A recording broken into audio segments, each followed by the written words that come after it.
Alhamdulillah Rabbil Alamin wa salatu wa salam ala Sayyid al-Mursalin. On a expliqué plusieurs fois qu'est-ce que le shirk. Et on a expliqué que le shirk c'est l'association. Et il y a le grand shirk, celui dont on a parlé la dernière fois. Le grand shirk c'est celui qui te sort de l'islam, comme adorer autre que Allah. Par le fait de se prosterner devant une statue, par le fait de se prosterner devant une croix, ou par le fait de croire qu'il y a un autre que Allah qui dirige le monde, qui crée en dehors d'Allah, ou qui est égal à Allah. Tout ça, c'est de la grande association qui te sort de l'islam. Celui qui meurt avec ce dogme qu'il y a quelqu'un qui est égal à Allah dans la création, dans la destination, dans la donation, le rizq, ou celui qui meurt sur le fait qu'il a adoré autre que Allah, eh bien, il meurt sur une grande association, il est éternellement en enfer. Et il y a aussi la petite association, le petit shirk. Attention, on dit petit shirk, mais il est le plus grand péché après les annulatifs de l'islam. Il fait partie des kaba'ir. Parmi les plus grands péchés. Où le Nabi sallallahu alayhi wa sallam, il dit akhwafa ma akhafu alaykum ash-shirk al-asghar. La chose que j'ai le plus peur pour vous, le petit shirk. Ils ont dit ya Rasulallah wa ma ash-shirk al-asghar. Qala ar-riya, l'ostentation. Ar-riya, c'est le petit shirk et on va expliquer que c'est une sorte de petit shirk et qu'il y a plusieurs petits shirk. Alors, qu'est-ce que le petit shirk? Qu'est-ce que le petit shirk? Les ulama, ils ont dit كل ما كان فيه نوع شرك لكنه لم يصل إلى درجة الشرك الأكبر. Tout ce qu'il y a dedans, une forme de shirk, que le prophète sallallahu alayhi wa sallam, il nous a dit c'est du shirk, mais ce n'est pas un grand shirk, il ne te sort pas de l'islam. Mais attention, si tu ne te repens pas à Allah et que tu continues dessus, il peut te mener, et très certainement, vers le grand shirk. D'ailleurs, un des effets néfastes du petit shirk est que si il est associé à l'acte d'adoration, il peut l'annuler. Comme l'ostentation. Par exemple, la petite ostentation, parce qu'il y a la grande ostentation, on en a parlé et on en reparlera, mais par exemple, tu vas faire ta prière, mais que tu embellis ta prière parce que les gens te voient. Eh bien, la plupart des ulama, ils ont dit, ça annule ta prière. Malgré que c'est un petit shirk, mais c'est un grand péché, mais que tu l'as embelli pour les gens. Eh bien, ça annule ta prière. Pareil pour la zakat, tu vas donner de l'argent pour le pauvre, mais dès que tu vois les gens, eh bien tu vas donner beaucoup plus. Beaucoup de savants ont dit que ça annule ta donation complète. Certains savants, ils ont dit ce que tu as donné pour Allah et le surplus que tu as donné pour montrer aux gens, eh bien il est annulé. Et tu en as même carrément le péché.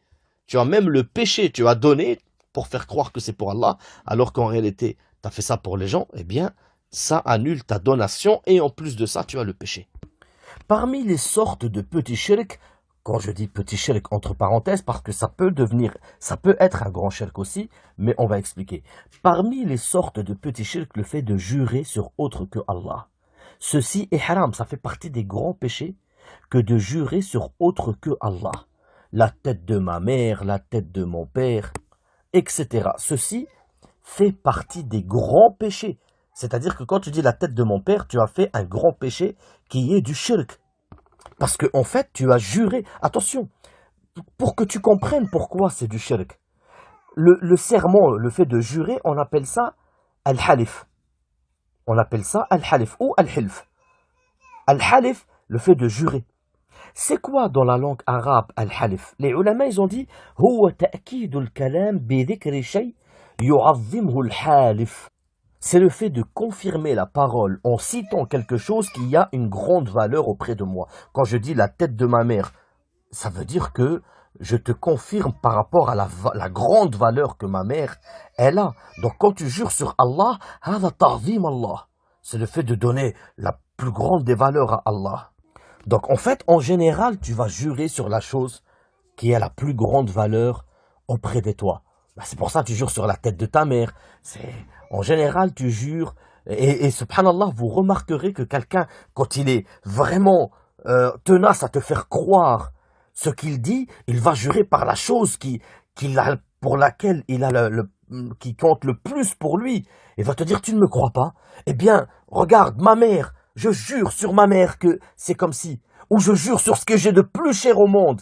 Et il va jurer sur ce qu'il considère la chose la plus qui a le plus de valeur pour lui. Donc, quand tu jures sur Allah, ça veut dire que c'est Allah qui a le plus de valeur pour toi en réalité. Mais attention, on a dit c'est du shirk akbar. C'est du shirk asar, du petit shirk. Mais si la personne qui jure sur autre que Allah considère que sur quoi il a fait le serment, il est égal à Allah, ou pire, qu'il est supérieur à Allah, comme par exemple, il va te dire, je jure sur Sidi Nasr. C'est considéré un wali, yani un homme rapproché d'Allah, enterré, c'est un pieux, etc. Et te dire, je jure sur lui. Et il considère que cette personne-là, il est supérieur ou égal à Allah, et c'est pour ça qu'il jure sur lui, là, ça devient du grand shirk qui le sort de l'islam. Donc le fait de jurer sur autre que Allah, c'est haram. Attention, c'est haram dans toutes les conditions, la yajouz, quoi qu'il arrive.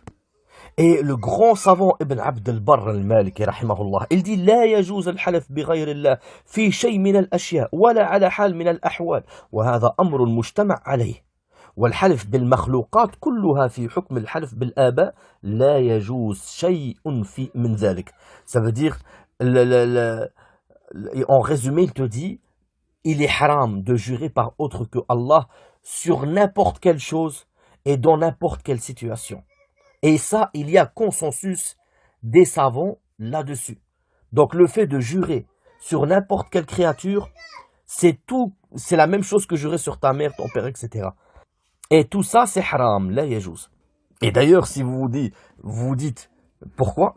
Le prophète, il nous l'interdit. D'après Abdullah ibn Omar, radiyallahu anhuma, أن رسول الله صلى الله عليه وسلم أدرك عمر ابن الخطاب وهو يسير في ركب يحلف بأبيه فقال ألا إن الله ينهاكم أن تحلفوا بآبائكم فمن كان حالفا فليحلف بالله وإلا فليصمت قال عمر فوالله ما حلفت بها منذ سمعت نبي الله صلى الله عليه وسلم ذاكرا ولا آثرا. Et le hadith muttafiq alayh, yani عند البخاري et Muslim. Abdullah ibn Omar, il raconte comme quoi le prophète, il a entendu Omar ibn al-Khattab, qu'Allah l'a gréé et humilie ceux qui l'ont insulté. Omar ibn al-Khattab al-Farouq, le deuxième plus grand compagnon après Abu Bakr al-Siddiq, eh bien, le prophète l'a entendu, il a juré sur son père. Il a dit sur mon père. Et le prophète, il lui dit, Allah vous interdit de jurer sur vos pères. Attention, nous allons malheureusement quand même le dire parce qu'on en est arrivé au point de dire des choses que normalement à la base il n'y a pas besoin de les dire. Le fait que le prophète sallallahu alayhi wa sallam lui interdit de jurer sur ses pères, ça rentre dedans aussi les mères. Ne va pas dire oui mais il a interdit de jurer sur les pères, il n'a pas interdit de jurer sur les mères. Ceci est une très mauvaise compréhension de ta part. Car regarde la suite du hadith, le prophète sallallahu alayhi wa sallam, il lui explique. Il lui dit فَمَنْ كَانَ حَالِفًا فَلْيَحْلِفْ بِاللَّهِ وَإِلَّا فَلْيَصْمُتْ. Celui qui va jurer, qu'il jure par Allah ou qu'il se taise. Yani, en résumé, il est en train de lui dire, ne jurez pas sur vos pères, yani sur qui que ce soit, vos pères, vos mères, celui qui va jurer, qu'il jure sur Allah ou qu'il se taise. C'est-à-dire que le fait de jurer par autre que Allah, c'est haram. Pourquoi? Parce que le prophète, il a dit, Allah yanhaakum an tahlifu bi abaikum. Allah vous interdit. Et le fait de faire l'interdit, eh bien, tu as le péché. Mais on va te rajouter quand même, si vraiment tu ne veux pas croire que c'est interdit de jurer par les mères, que ici, ce qui est concerné, ce n'est pas seulement les pères, eh bien, il y a un hadith rapporté dans Sunan Abi Daoud et dans Sunan al-Nasa'i, d'après Abu Hurayrata radiyallahu anhu wa ardah, il a dit, قال رسول الله صلى الله عليه وسلم لا تحلفوا بآبائكم ولا بأمهاتكم ولا بالأنداد ولا تحلفوا إلا بالله ولا تحلفوا إلا وأنتم صادقون. C'est-à-dire que le prophète sallallahu alayhi wa sallam, il dit, ne jurez pas par vos pères, ni par vos mères, ni par l'andad. Yani andad, comme quelqu'un, il considère que le prophète, ou comme les soufis, quelqu'un il est égal à Allah ou un truc comme ça, c'est du shirk. C'est du shirk. Il a dit وَلَا تَحْلِفُوا إِلَّا بِاللَّهِ. Ne jurez que par Allah. Et il nous dit وَلَا تَحْلِفُوا إِلَّا وَأَنْتُمْ صَادِقُونَ. Et ne jurez qu'en étant véridique. Parce que si tu jures sur Allah mensongèrement, c'est un grand péché aussi. Attention, petite parenthèse. Le fait de jurer sur Allah mensongèrement, il n'y a pas d'expiation. Certains, ils croient que l'expiation quand tu jures, c'est quand tu as juré mensongèrement. Non. Le fait de jurer mensongèrement, il n'y a pas d'expiation. Tu as commis un grand péché. Mais l'expiation, c'est le fait de jurer sur une chose que tu as réellement l'intention de faire, mais que tu n'as pas pu la faire. Comme par exemple dire « Wallahi, demain, je ne viendrai pas chez toi. » Et ensuite, on s'est réconcilié, et finalement, je suis venu chez toi. Bien là, je vais faire l'expiation. Je peux la faire même avant de venir chez toi. D'accord? Je vais soit habiller 10 pauvres, ou les nourrir, ou si je n'ai pas les moyens de nourrir les 10 pauvres ou de les habiller, eh bien je jeûnerai 3 jours. Ça, c'est sur une chose que tu comptes faire, d'accord, qui est capable aussi, qui est faisable plutôt. C'est-à-dire si tu dis « Wallahi, demain, j'irai sur la lune ». Là, par contre, c'est un mensonge. Là, c'est un mensonge, c'est un gros péché, il n'y a pas d'expiation dessus. Si tu jures sur quelque chose que tu vas faire plus tard, qui est faisable, eh bien, et que tu n'as pas pu la faire, il y a une expiation. Mais si quelqu'un vient vers toi et te dit « Mais tu es imam de la mosquée et tu nous as dit que tu avais étudié à la faculté, c'est vrai ?» Il te dit « Oui, wallahi, j'ai 3 doctorats dans la faculté de Médine. » Et on a appelé la faculté, la personne n'est même pas enregistrée. Et on va lui dire « Mais tu n'es pas enregistré, qu'est-ce qui se passe ?»« C'est bon, je fais l'expiation. J'ai menti. » Il n'y a pas d'expiation. Là, tu as commis un grand péché, c'est un mensonge. L'expiation, elle est par rapport à une chose, un serment que tu as fait, que tu vas faire dans l'avenir et que tu n'as pas pu la faire. Attention, mais si tu dis « Wallahi, demain, j'irai chez telle personne, Inch'Allah », à ce moment-là, il n'a pas d'expiation, car on a un hadith clair et net dessus, où le prophète sallallahu alayhi wa sallam, il dit « Man halafa faqala Inch'Allahu lam yahnath » Celui qui jure et qui dit « Inch'Allah », en bref, il n'y a pas d'expiation. Parce que si je dis « Wallahi, demain j'irai chez lui », Inch'Allah, si Allah il veut, ben si je ne suis pas allé, c'est que Allah n'a pas voulu. Même dans l'histoire de Sulayman, alayhi salam, ibn Daoud, le prophète, fils du prophète, que la paix soit sur eux, il a dit « La atufanna al-layla ala sab'ina mar'a, kulluhunna ta'ti بغلام يقاتل في سبيل الله فقال له صاحبه أو الملك قل إن شاء الله فلم يقل ونسي فلم تأتي واحدة من نسائه إلا واحدة جاءت بشق غلام فقال رسول الله صلى الله عليه وسلم لو قال إن شاء الله لم يحنث وكان دركا له في حاجته. C'est-à-dire Sulayman alayhi salam, fils de Daoud alayhi salam, il a dit demain je vais avoir un rapport dans une riwaya mes 100 épouses. Dans cette riwaya que je vous ai donnée là, il dit 70 de mes épouses et chacune elle aura un enfant qui combattra avec moi fi sabilillah. Et son compagnon ou l'ange qui était avec lui dit Inch'Allah. Et Sulayman alayhi salam a oublié, aucune de ses femmes n'a accouché sauf une seule, elle a accouché d'un enfant handicapé.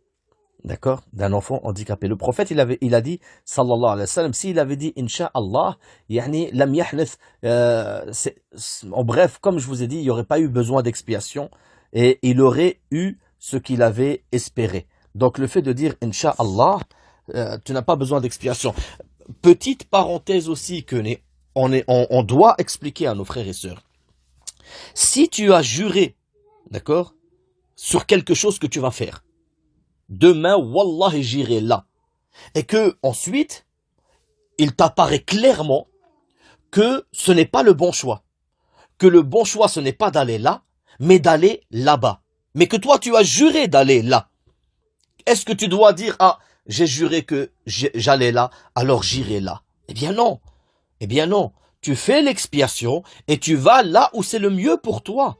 Même si tu as juré d'aller là et que là-bas c'est mieux, eh bien tu fais l'expiation parce que tu as juré d'aller là, mais tu vas là-bas parce que là-bas c'est mieux. Et d'ailleurs le prophète, sallallahu alayhi wa sallam, il te dit, إذا حلف أحدكم على يمين فرأى غيرها خيرا منها فليكفرها وليأتي الذي هو خير. Si quelqu'un d'entre vous, il a juré qu'il va faire quelque chose, mais il a vu qu'une autre chose était mieux, qu'il fasse l'expiation et qu'il fasse ce qui est mieux pour lui.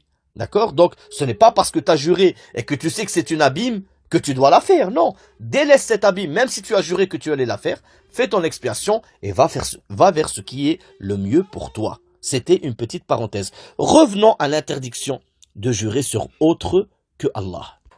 Nous disions que le fait de jurer sur autre que Allah, c'est haram, ça fait partie des grands péchés. Le prophète lui-même, sallallahu alayhi wa sallam, il dit « Man halafa bi ghayri Allahi faqad kafara aw ashrak » Celui qui jure par autre que Allah, il a fait du kufr, ou il a fait du shirk, yani un petit kufr, ou un petit shirk. Mais rappelez-vous, nous avons dit que le petit kufr, malgré son nom petit, est en réalité le plus grand péché après les annulatifs de l'islam.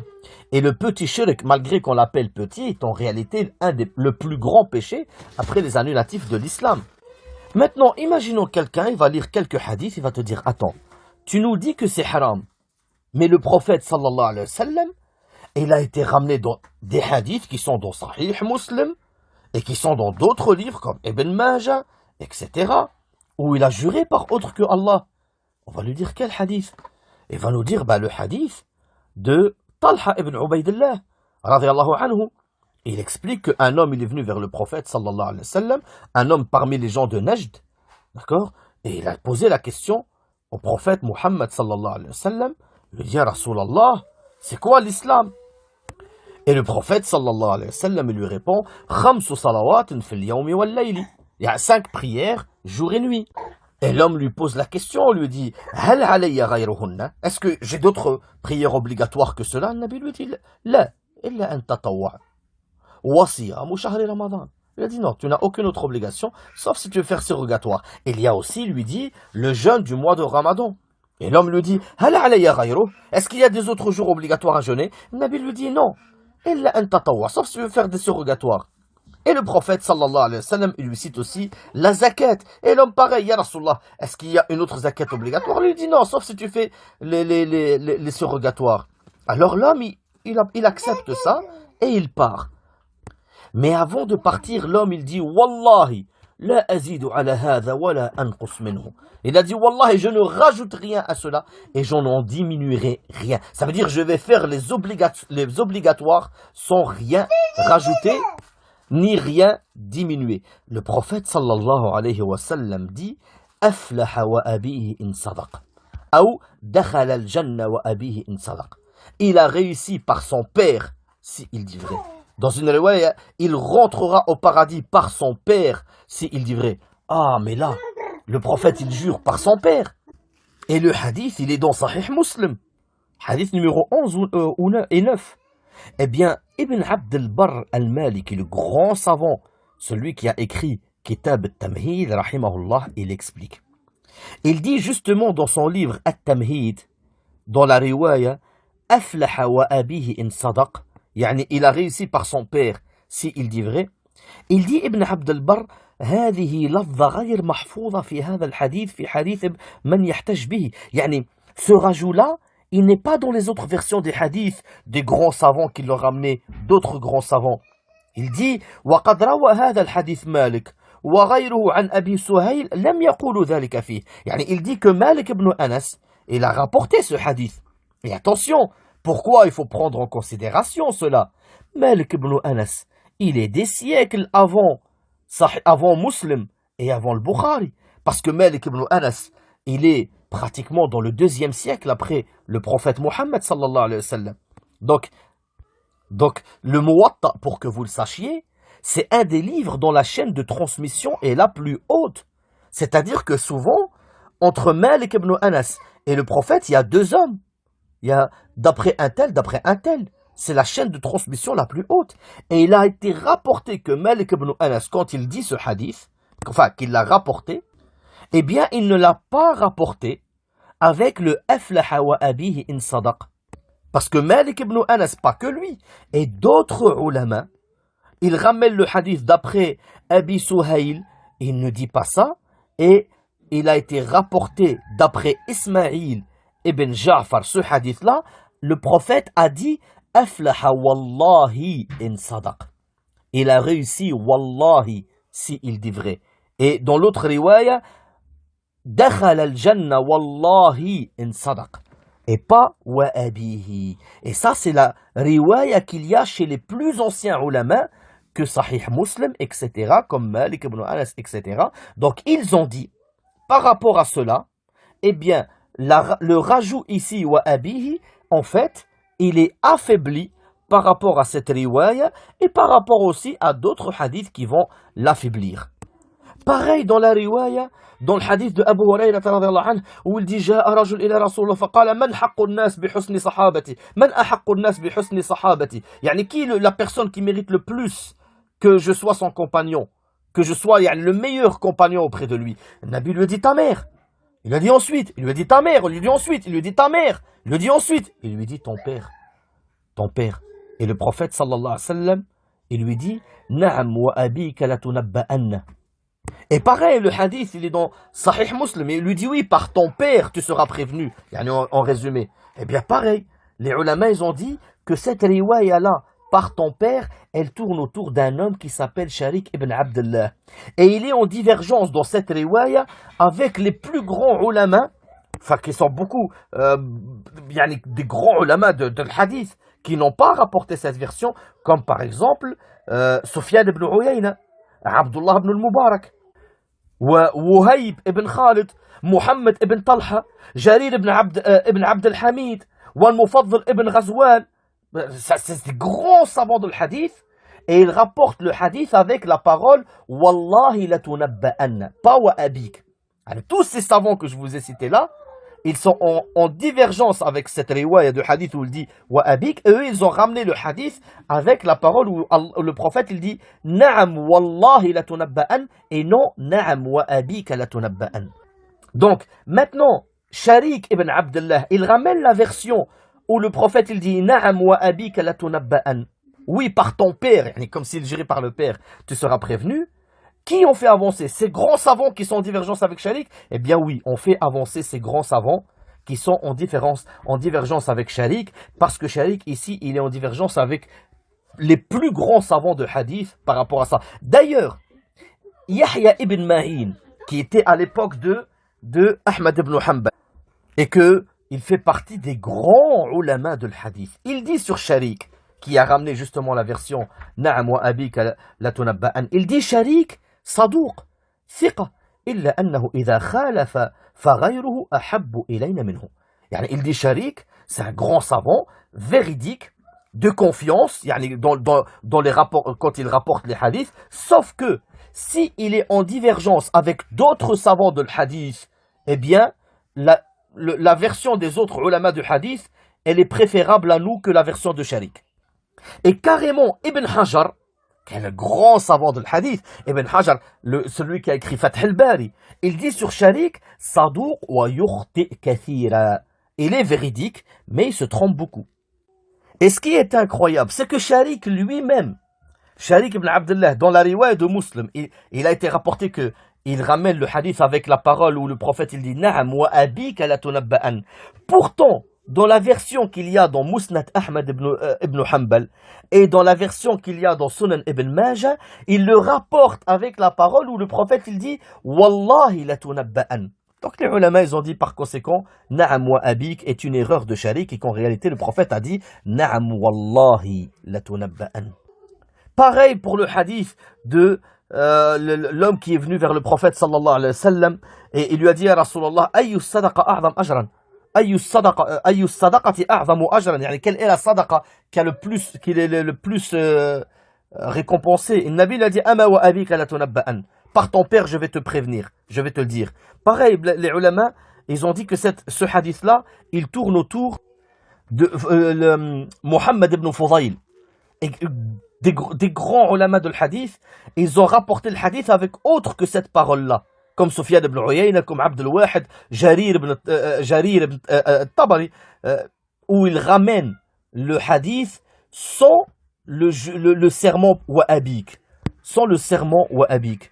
Maintenant, imaginons, on ne veut pas rentrer dans les détails comme ça où il faut vraiment chercher. Le prophète sallallahu alayhi wa sallam, il avait pour habitude de dire certaines choses où c'était une habitude chez les Arabes. Une habitude chez les Arabes, yani de dire ça, c'était pas par serment ou pour faire un serment. Mais c'est l'habitude arabe de parler comme ça. Regarde dans le Coran.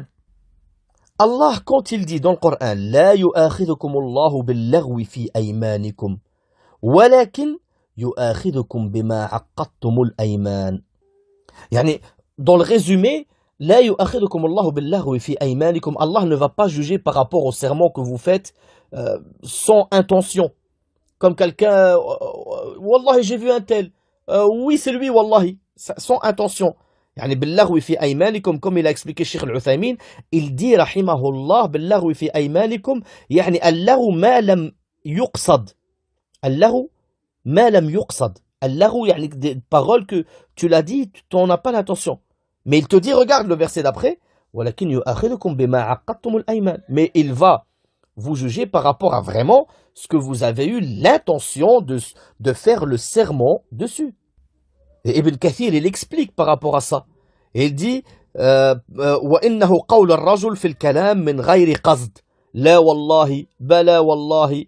وهذا مذهب الشافعي, وقيل هو في الهزل وقيل في المعصية وقيل على غلبة الظن وهو قول أبي حنيفة وأحمد وقيل اليمين في الغضب.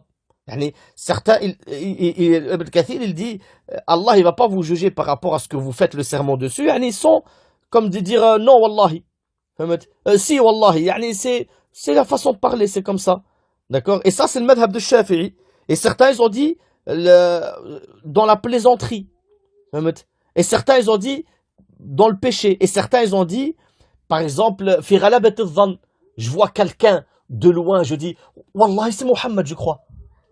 J'ai pas fait le serment pour faire un serment, c'est la façon de pas. Wallahi, je crois que c'est Mohammed. Et ensuite il vient, c'est pas Mohammed. Est-ce que je dois faire l'expiation? Non. Parce qu'en fait, ici, l'intention c'était pas de faire un serment sur un acte ou quelque chose comme ça. C'est la façon de parler des Arabes, c'est comme ça. D'accord? Et certains ils ont dit dans le cas de colère. D'accord? Et certains ils ont dit dans le cas de colère, Wallahi, je vais te tuer. T'as compris? Tu vois, bien sûr. C'est haram de faire ça. Et ils ont dit par conséquent, il n'avait pas l'intention de faire le serment. Mais yu'akhidukum Allahu bima aqadtum al-ayman. Réellement, wallahi, demain je viens chez toi. D'accord? Là par contre, ça y est, c'était réellement ton serment de faire cet acte-là.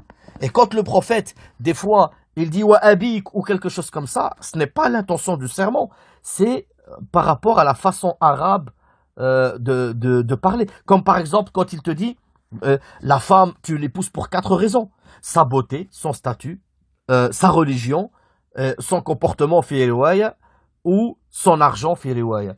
Il dit fasfir bidat ad-din taribat yadak. Prends celle pour la religion, taribat yadak. Taribat yadak, ça veut dire iltasaqat yaduka bit-turab min al-faqr, que tes mains se collent au sable tellement que tu seras pauvre.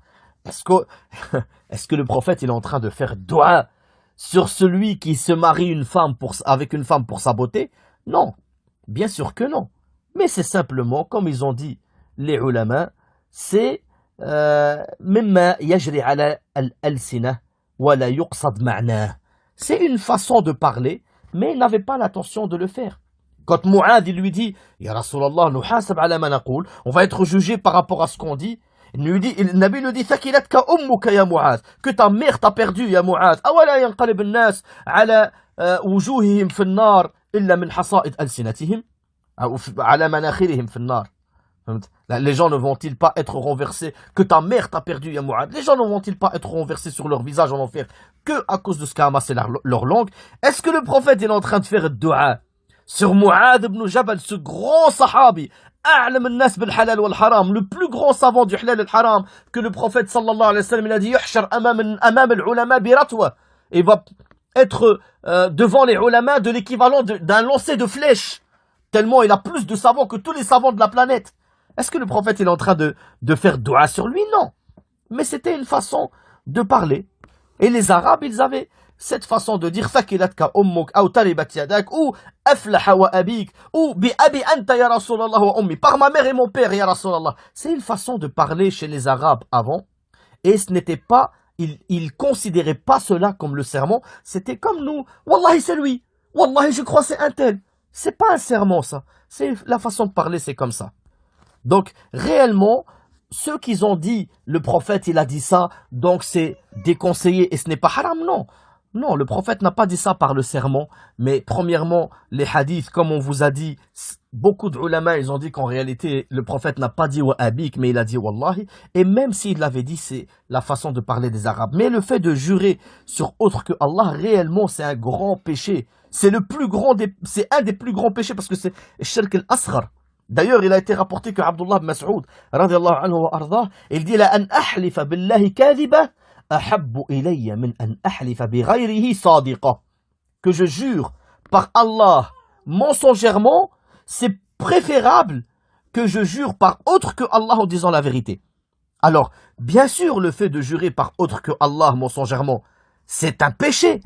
Et en plus de ça, le prophète, il dit وَلَا تَحْلِفُ بِاللَّهِ إِلَّا وَلَا تَحْلِفْ بِاللَّهِ إِلَّا وَأَنْتَ صَادِقٌ. Ne jure par Allah que en disant la vérité. Donc le fait de jurer par autre que Allah, c'est un péché.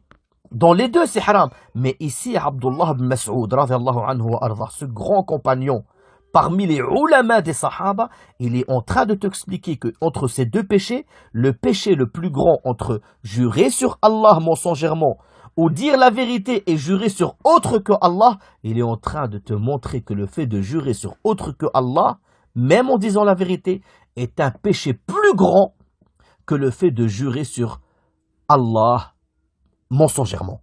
D'accord? Les deux sont un péché. Mais pourquoi? Si tu jures sur Allah mensongèrement, c'est un grand péché. Mais si tu jures sur autre que Allah, c'est un petit shirk. Et c'est le plus grand des grands péchés. Donc, et c'est pire. C'est pire. Et donc, ici, Abdullah ibn Mas'ud, radiyallahu anhu wa arda, il te montre que ce n'est pas déconseillé, ce n'est pas détestable, c'est vraiment haram. Il te montre un péché, un grand péché, le fait de jurer sur Allah mensongèrement. Il te montre que c'est un grand péché. Mais il te dit, c'est moins pire que le fait que de jurer sur autre que Allah. Il te montre que le fait de jurer sur autre que Allah, eh bien, c'est un des plus grands des grands péchés. Donc, c'est haram, clairement, et ce n'est pas déconseillé. Donc, les frères et les sœurs, il faut absolument éviter de dire la tête de ma mère, la tête de mon père, etc. C'est très dangereux, ça remplit ta balance de péché. Et si quelqu'un te dit, oui, mais attends, Allah, il jure par autre que lui. Allah, il dit, wal asr, il dit, wal fajr. Oui, Allah, il peut. C'est lui qui a créé, al asr, c'est par le temps. Allah, c'est lui qui a créé le temps. Il peut jurer par lui. Et le fajr, c'est Allah qui l'a créé. Il peut jurer par lui. Ça, c'est spécifique à Allah. D'accord? Allah, il jure par ce qu'il a créé. Mais toi, tu n'as pas le droit de jurer que par le Créateur. D'accord? Donc, il faut faire attention par rapport à ça. Subhanakallahumma wa bihamdik. Ashhadu an la ilaha illa ant. Astaghfiruka wa atubu ilayk.